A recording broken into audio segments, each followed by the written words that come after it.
Okay, so the first thing is women's and men's measurements vary because our bodies are different. So on women, we have a chest measurement. And I'm going to show you with this piece of string. The chest measurement goes across the widest part of the chest and around, and you would hold the measuring tape snug but not tight.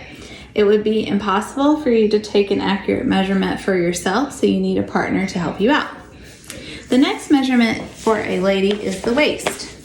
You're going to take your tape measure and you're going to settle it into the natural part of the waist.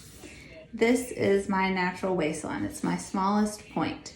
It is well above my belly button, and hold on, just Cecilia. And it is not down here. These are my hips. The measurement for me, because I am a woman and I no longer can fit into teen clothing, is that I'm going to measure from my natural waist down 9 inches, and that's going to put me at my hip, and I would take my measurement there. If you were still able to wear junior's clothes comfortably, you would measure down 7 inches, and that would be your hip measurement. So again, you need your bust, your waist, and your hip.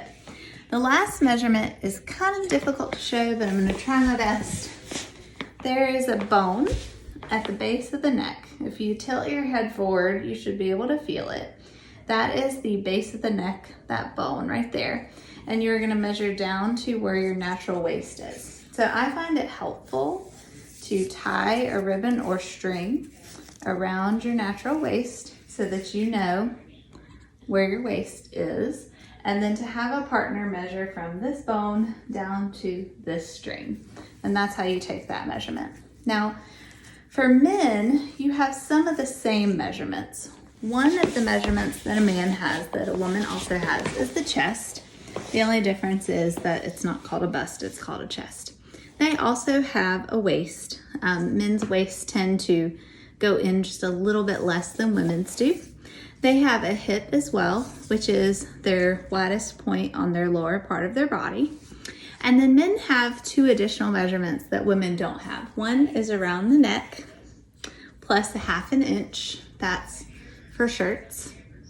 And from that same bone at the base of the neck that we just talked about, around a slightly bent arm to this bone in the wrist.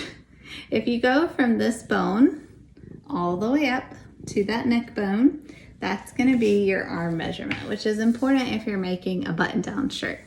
She's just dying to say hello to you guys. Come here. Come here. Say hi. This is Cecilia.